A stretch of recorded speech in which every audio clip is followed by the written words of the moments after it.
Distraction, deception, and narrative. I got hit again, once again on my channel for, I think, medical misinformation. Talking about you know what over the last number of years. And that's what's probably going to take out my YouTube account at some point. But look at the distraction right now. What's happening today? Well, the big thing is this Stormy Daniels story about Trump. Of course, CNN loves it. They get all their clicks. They get all their money from Trump. They have Trump on the front page every single day because that's what makes them money. If Trump wasn't around, I don't think CNN would make any money. But while you're focused on this, by the way, what's happening over in Ukraine? Well, nuclear-tipped missiles are being loaded onto aircraft in Belarus. This is War News 247. Emergency alert level 2 in Belarus. In deployment positions, Su-25 and Iskander armed with nuclear warheads.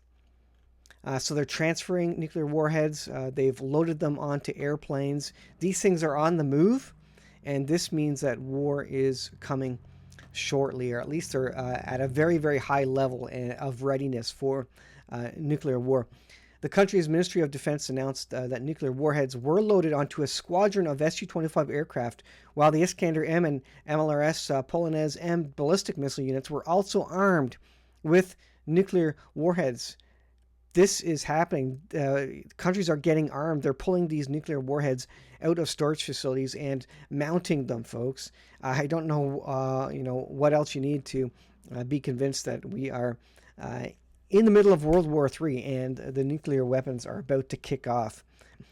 When did it must be said that the inclusion of Belarus into the nuclear alert of Russia's southern military district took the West by surprise. Is that true? Does the West know what's going on? Certainly Biden doesn't. Hopefully the war generals and the U.S. Army have some idea, but they're taking us straight into war. It says it's the first time it's happened, as well as the first time Belarus broadcast live loading of nuclear weapons on Su-25 and Iskander-M.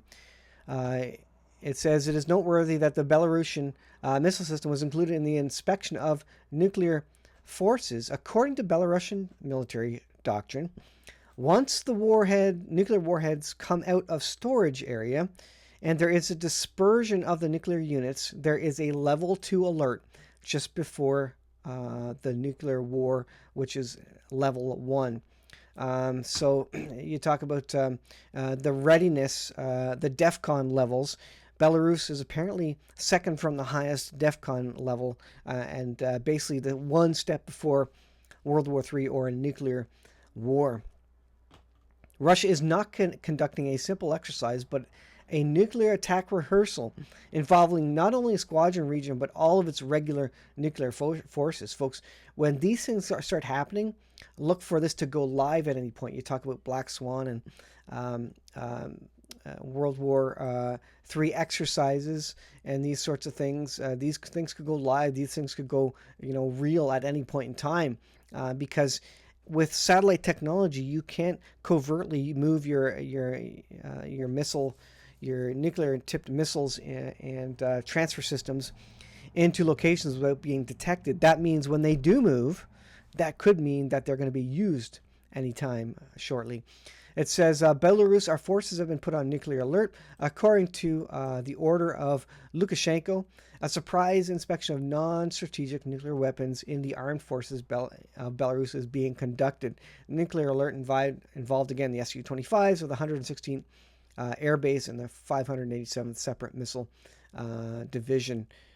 So anyways, that goes on. What else happened? Well, Putin was inaugurated again. Of course, he won by a huge margin. I don't know what it was, 80% of the vote or whatever in Russia. But he's inaugurated for a 5th term. Again, he has a new mandate, whether you believe that's accurate or not, or democratic or not. It doesn't matter. He has a new mandate. He is now voted in for the next term.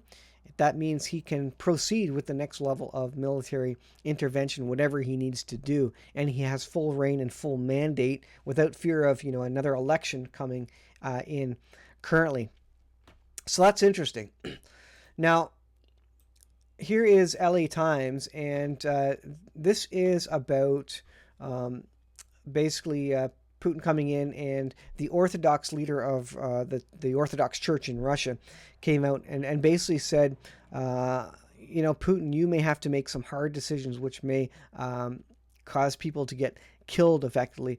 I don't know if I can find the comment here.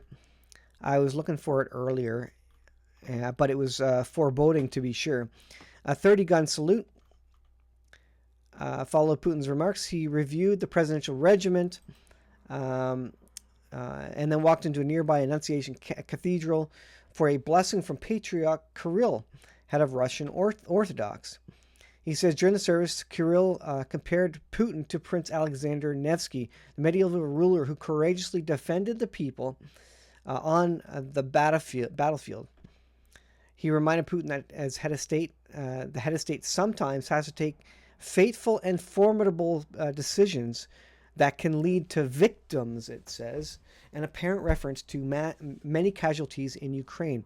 And I will also suggest maybe a fateful and formidable decision related to nuclear war. Does he have effectively a blessing by the leader of the Orthodox Church in Russia to do whatever it takes for nuclear war? And maybe this would, again, put the people at peace, that, their religious leadership, agrees with Putin effectively going in this direction. Well, that could very well be, and it's quite a foreboding, quote-unquote blessing or statement from Kirill there.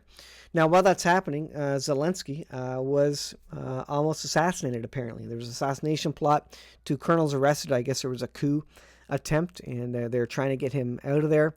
There's probably a lot of people in Ukraine who would like to get Zelensky out of there, but the West doesn't want him out of there. West wants him in to do their bidding and to continue this war. It's incredible what's happening.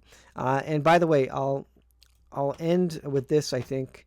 Pfizer stock was hit. And you can read the headline there.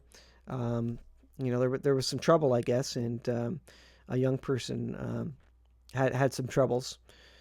So hopefully cooler heads prevail, and the truth comes out about some other things. And I got hit hard on my YouTube channel for that. I think I don't know if I got a warning for medical misinformation. I think I also got a strike for related sorts of things. So Belarus, alert level 2. What level is Russia at? Would Russia tell us? I would suspect that Russia would be at a similar level to Belarus. And this is all preparation for Russia's military doctrine of probably a preemptive nuclear strike, because no one wants to be reacting when it comes to nuclear war. They want to be the preempting ones, because you would think they would design into it electronic warfare enough to take out the retaliatory strike, or depend on your missile defense, or maybe the removal of GPS satellites in space and positioning systems to prevent that retaliatory nuclear strike, which would then take out Russia. So I think the preemptive strike by countries with nuclear weapons is now, I would think that's the best way to go if you're looking at trying to be the last one standing.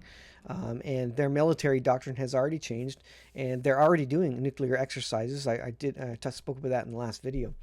So this is big news. I suspect Canadian Prepper is going to be all over this emergency level hit by Belarus.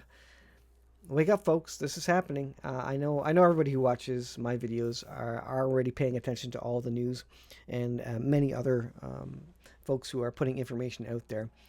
But you need to be prepared. You need food. You need water. You probably need some, ways to defend yourself. I guess I'll leave it at that. And you need to possibly stockpile that stuff, knowing that you may lose it all to roving gangs of bandits and other people who are simply desperate. They're starving, and they have nothing else to do but to commit violence and to commit crimes, because we're in economic chaos, we're in civil unrest and collapse, and we're in the middle of World War III, possibly a Mad Max society. You talk about what does the 4 horsemen of the apocalypse really look like? And it's all of those things. It's World War III, it's economic collapse, it's famine. And do you think the government's going to be able to control all the people who are desperate? What happens after a small area gets hit by tornadoes. It's effectively Mad Max. And if the government didn't go in there, if the police didn't go in there to create security, it goes sideways real quick. How soon after a hurricane do thieves and bandits start raiding homes, and police literally have to start shooting? And that's just in a small, a town or city. That happens. So if you think about that countrywide, cell phones are down, information's down, digital networks are down, your cars are not working, either out of gas or maybe taken out by an EMP. Uh, you know, we're left in North America just trying to survive, and without technology, the West will go insane, folks. The Russian people know how to deal with no internet, no cell phones. They know how to plant a garden. We don't in the West, and I'm talking about the UK, Britain as well, Europe, France, all those countries. We're dependent on our cell phones, on our technology, on our internet, on our smart cars, smart devices, our EVs, electric vehicles, all these sorts of things. So get ready, get prepared, folks. I'll leave there and thanks for watching. Please hit the subscribe button if you haven't subscribed yet, and we'll see you in the next video.